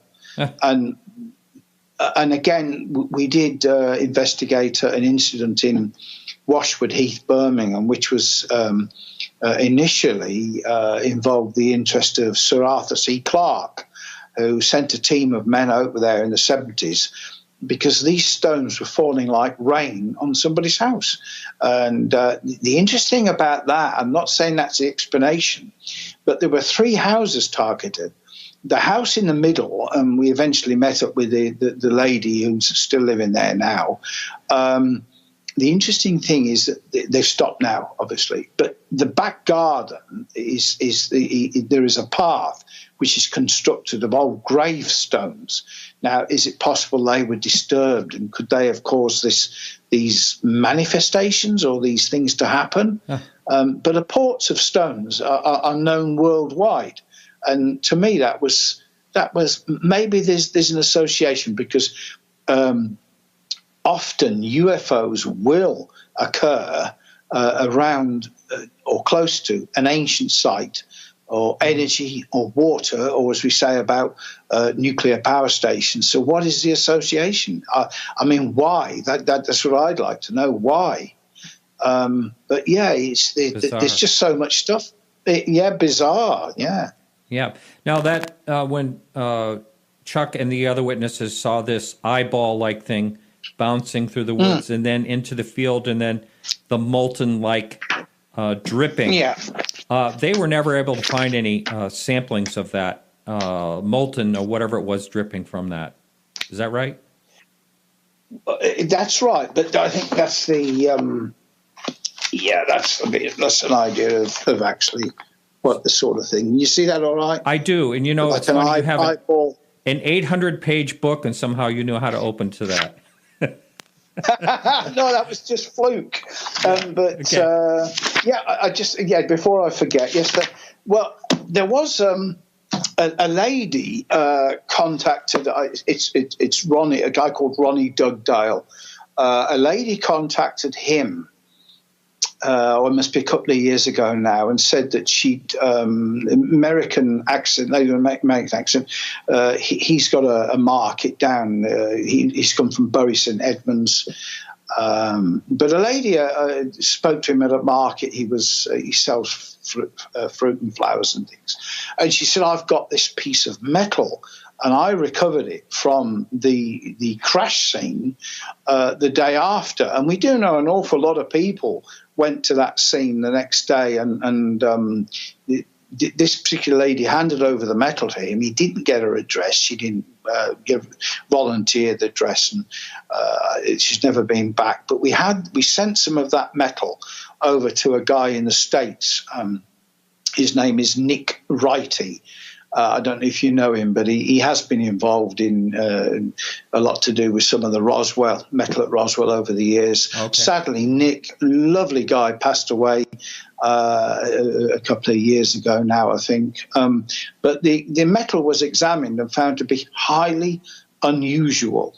And not just a piece of lead or molten aluminium, highly unusual. So, but we obviously artifacts have come to our notice, right? And of course, but that's all in the book. Yes, it would be really something to get some type of definitive, evidence of something. There's always seems to be an answer for whatever it is that is presented. And it may just boil down to there's only so many elements in the universe. Who knows? But the configuration of alloys is the thing you often hear about is slightly different. That's right. And I mean, with all due respect, how the hell do you get a control sample? How do you find a control sample from another planet? Good point. How do you do that? You can only surmise and speculate, but it isn't what you can rule out what it isn't.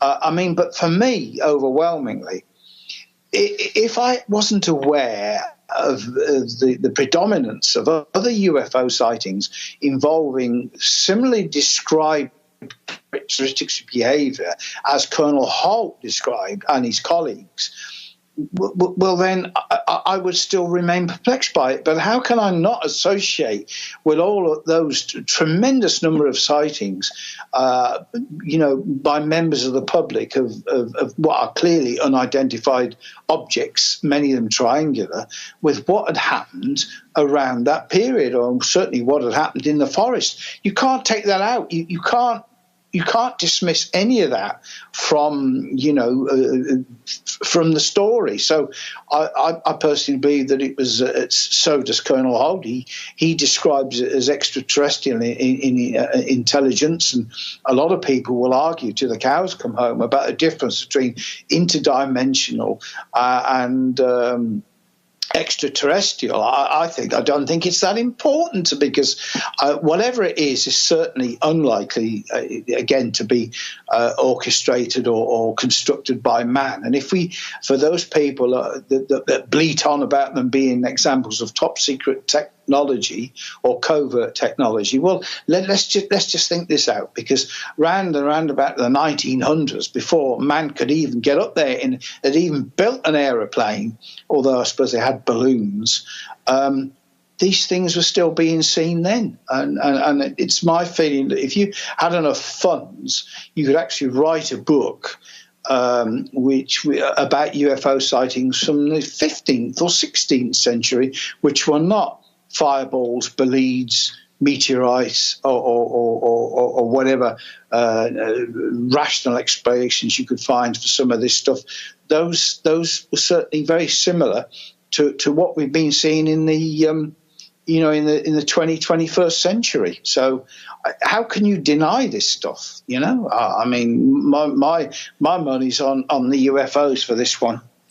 Yes, I was sort of surprised that Chuck did actually say that that's what he thought it was, and only because that's kind of a big step and something that is kind of daring for someone with his position or credibility. Well, it's a leap of courage, isn't it? It is, and he's certainly got the courage. And I will talking about Chuck again. Of course, it took the world. If you look at Wikipedia, the Colonel Charles Irwin Halt, and it took the world about 30 years before anybody could even realise that I stood for Irwin, and of course that he was an accomplished mountaineer, and that he didn't just serve Bentwaters Woodbridge for a few years. The guy has had a checkered career and a fantastic career. I mean, to all intent and purposes, he was never really interested in entering the Air Force. He was a very clever chemist. Very clever chemist. That's what he was going to do. Yeah. And some of the anecdotal, I won't read it, obviously, but some of the anecdotal information, and I must show you there's a photograph of him with his wife here. His wife is... Yeah. Wasn't he also, just because a lot of people will be listening to this instead of seeing the visual, wasn't he also, an Eagle Scout as well? He was, yeah.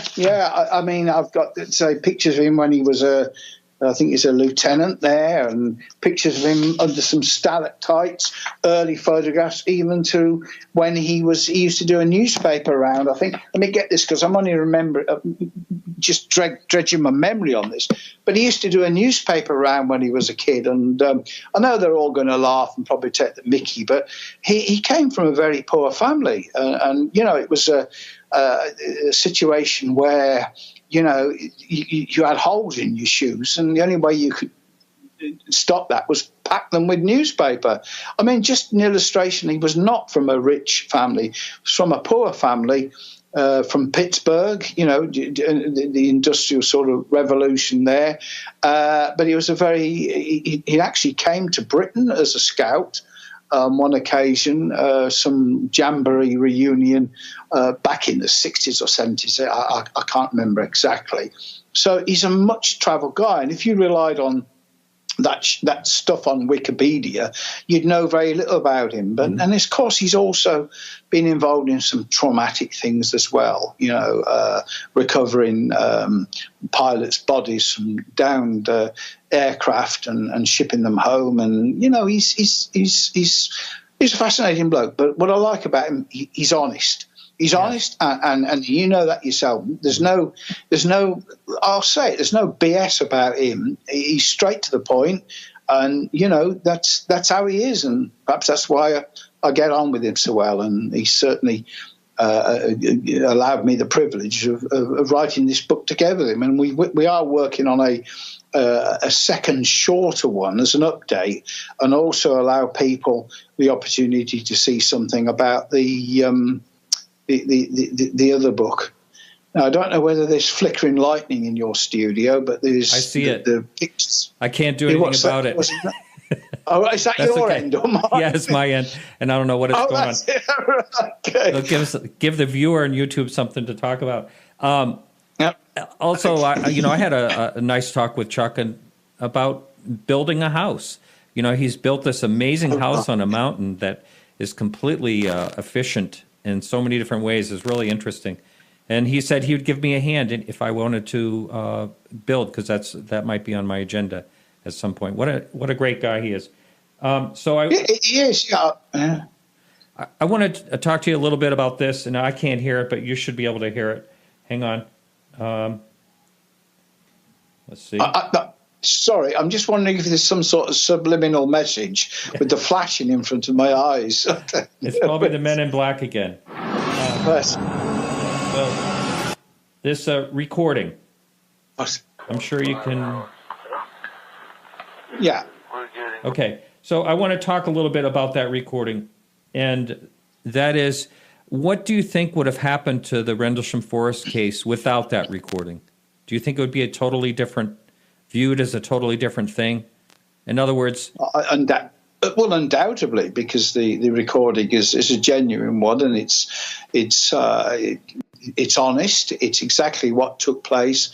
Although, again, not many people will be aware that of course, he went out with a number of men, one of whom was Munro Neville's. Do you remember Munro Neville's? No.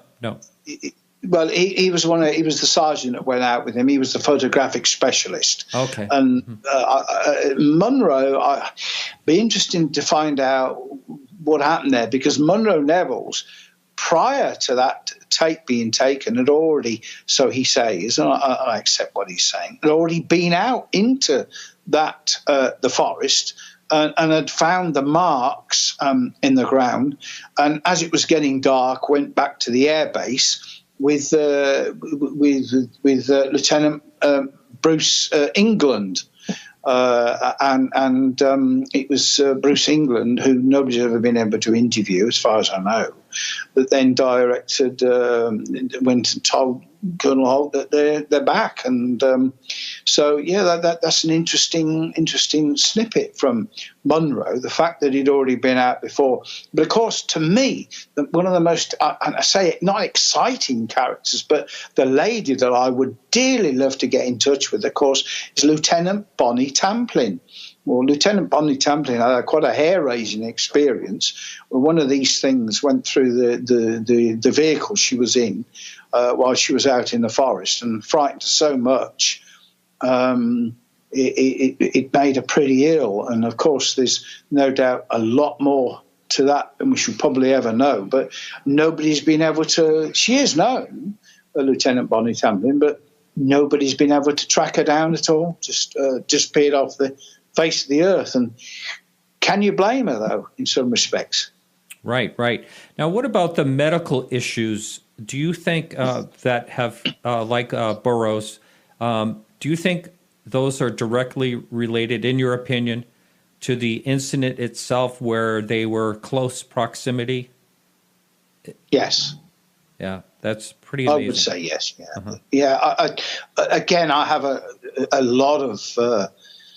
a classic example would be the Jessie Rostenberg from, who's now in her early 90s, from Staffordshire. And in October 54, she went outside, wondered what had happened to the kids while they were taking so long to come home, and went outside and heard this noise, like a shushing noise, like water coming down. Looked up and saw this cigar-shaped object hovering over the house, out of which she could see the occupants looking at her, and within a short time, the thing disappeared. The kids saw it as well. She then telephoned the police, and the police came down, but of course it was gone by then. Managed to find a witness that had seen it about an hour later going over the nearby town centre. She had some horrendous problems with her blood, and it's a familiar pattern of events where people, doctors and consultants, will invariably ask witnesses, have you been in contact with any radiation, or do you work where there's any nuclear radiation? And, of course, that was not the case, but she was ill for a short time and then recovered. And so, yeah, these things are dangerous. There's no two ways about it. Fantastic, but bloody dangerous. And some people, unfortunately, haven't lasted the pace, you know. So, yeah, undoubtedly, I think that John's medical ailment was sparked off, was caused, attributed to what happened there. So, yeah, they're not all peace and wonder, are they? You know, sometimes people can be pretty ill by them. So now, as far as I know, there's no one else that's ever claimed they've actually reached out and touched a craft other than Jem Peniston, which is quite daring to do in the first place. Has his any medical issues related to that actual contact that you're aware of? Not that I know of. No. And but you're right about that was that close contact. I've met an awful lot of people that have seen these things from 30 or 40 feet away. I specifically can't remember anyone that's actually touched it. I'm really struggling here. I can't say. No, I don't think I can remember anybody else that has actually got round and touched it, yeah, which, of course, is pretty dangerous. Yeah, I would think so. Getting back to the cigar-shaped craft, I think it's kind of interesting. I don't know what you know about this or not, but it seems to be interesting that a lot of these cigar-shaped craft seem to have windows, or I've heard portholes in a couple of cases. Very interesting. And also, I have told this story, and I'll just tell it real quickly because you'd never heard it. And that is a friend of mine's father in Russia. Now, I thought this was 30 years ago or something like that, but I just found out it was only about 10 years ago, where he was going through a mountain pass in Russia, and a cigar-shaped craft came through the mountain pass, and when he looked up, he could see portholes. He couldn't see any occupants, but he saw portholes, but all the cars stalled in the pass. They all pulled over to the side of the road, and everyone got out of their car. Really interesting. Now, I want to go back into the MOD. Does the MOD have, or does your country, does the UK have anything like we have over here, like FOIA requests, freedom of information? Yeah, freedom of information. That is a standard means of obtaining information. You can do FOI requests, but I did an FOI request some years ago on a case which still fascinates me, which I'm looking at again, is Police Constable Perks up in Cheshire came across a landed UFO, and he made a drawing of it, and he then contacted the MOD. It wasn't in the newspaper, but the MOD have a file on it. And the last time I asked them about that file, they said it would cost something like 150 quid. And £150 to purchase that file. But generally speaking, let's be honest here. Over the years, I've seen the huge amount of excitement that's generated when the MOD have declassified their files. Nowadays, it's through the Public Records Office.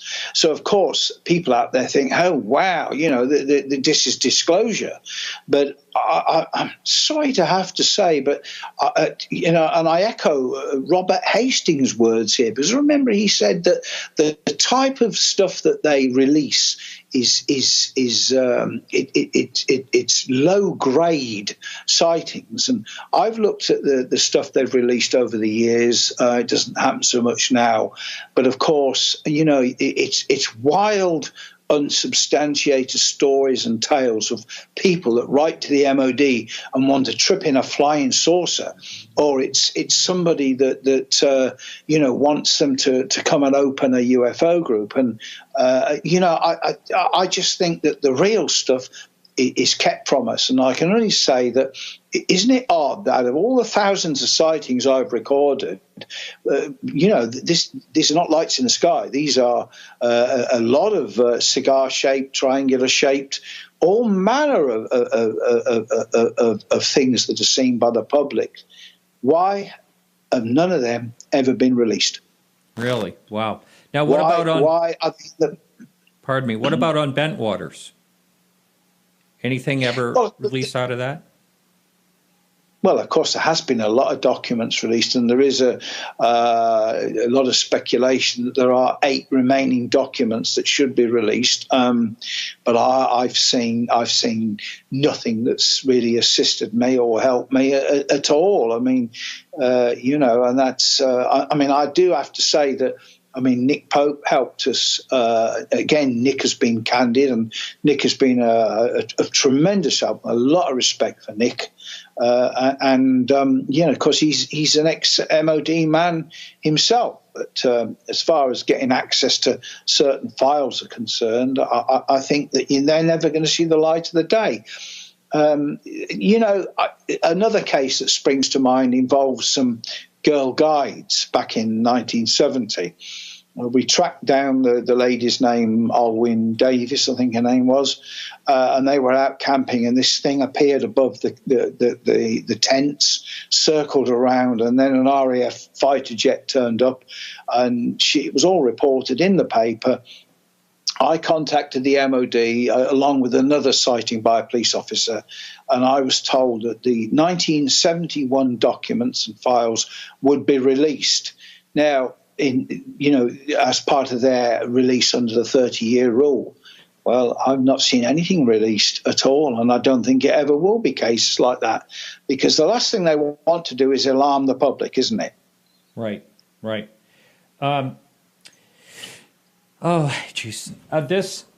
The thing that we're just about at the end of our time here, and one of the things that I had thought about earlier is, do you think that the triangles that everyone talks about here in the United States, a lot of people come up with the theory that they are advanced military, secret black op type of craft, advanced craft. My argument to that is, people were talking about them in the 70s and earlier. And if you look at David Marler's book, that goes way, way back. But what do you think about I want to say, and I don't think skeptic is a bad word either, but let's just say the skeptic will say that they're probably advanced military craft. Do you think any of them might be, or do you think that's kind of rubbish? No, I don't think that at all. Over the years I've said to people, well, look, why don't you come up and the same would apply to you if you were down the road. You come up and have a look. Some of these files I haven't even opened. A guy called Ron West, who was a member of the Essex UFO group back in the 70s, he methodically interviewed anybody and everybody that had triangular sightings in the East Anglia area, and he went and I got all the forms, the photograph, the illustrations. These things have been seen for a long time now, and I don't believe that is the case. It's easy to put that forward to rationalise them, but as I say, what if that was the case? Why would these things hover? Why would they? Here, I'm just going to. I know you say that people can't see, but these are some of the things that are being seen. And a lot of them are triangular. You can see triangular ones there. This is in a short period of time. I don't believe it. That's bull. I'm sorry, and I know I can't categorically say that hasn't happened with some situations. But why would those top secret, covert technology, stealth type triangular UFOs hover over somebody's house? Yes, I did that. It makes sense. I have mentioned that. There's someone that listens to the show that said there's a reason for that, and that's just to see the public reaction. Another person wrote me and said that the reason they go over different places is to see how the gravity, anti-gravity reacts with different landscapes. So there's, just people speculating. That's all that really boils down to. Well, but how could they? So was that technology available in the 40s then? That's right. That's the thing. I don't think it was, but I don't know. Maybe it was, and maybe we're. You're right. Maybe these people are right. I'm only offering my opinion.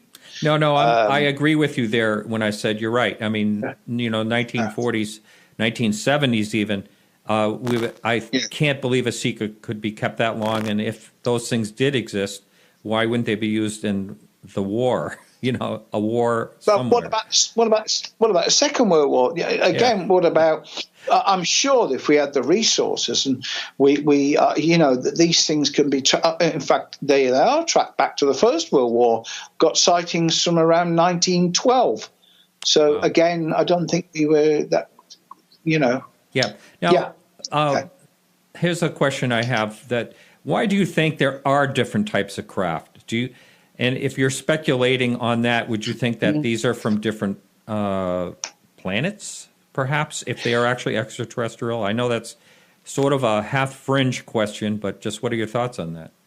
No, I don't think there are. I don't think there are separate craft at all. I think that there are all the same craft, but the necessary criteria which applies when people see people don't see all of the craft. Sometimes they see part of the craft. A lot of people will talk about seeing a grid section. A lot of people will talk about seeing cigar-shaped object. It all depends. I mean, Dawn herself took some photographs in Wiltshire a couple of years ago, and you've got a classic cigar-shaped object coming halfway through into the image, and I don't think we see all of them at the same time. And a lot of people will say, well, some person sees something different from another.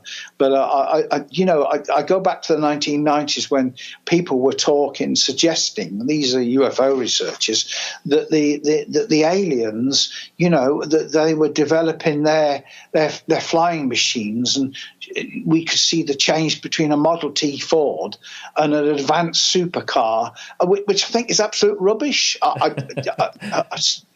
it's just rubbish. But these things, they've been here for a long time. Sometimes we don't see all of them. And with all due respects, I can look out the sky now and see nothing.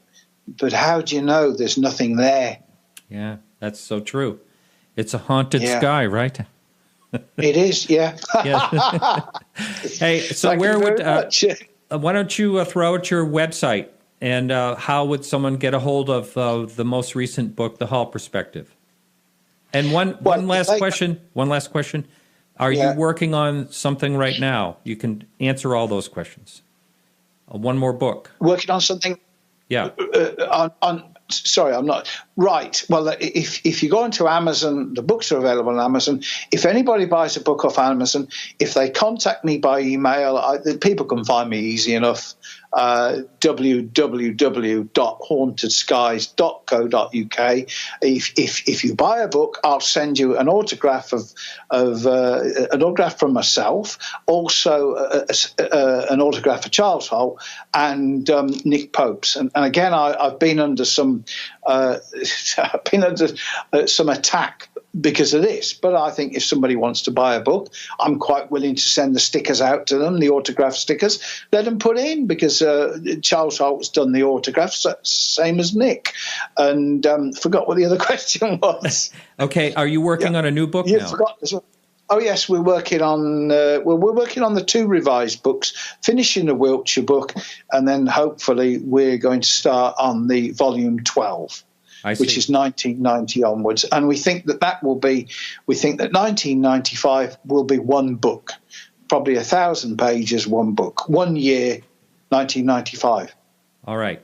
Hey, well, thanks so much. It's been a real pleasure. I really enjoyed it a lot. Thank you very much for allowing me, and I'm glad it's gone smoothly. We'll see you in the playback. Thanks, Martin, for your time anyway. And thanks everyone else for listening. I hope I haven't bored you to death. I don't think you have. All right. Thank you.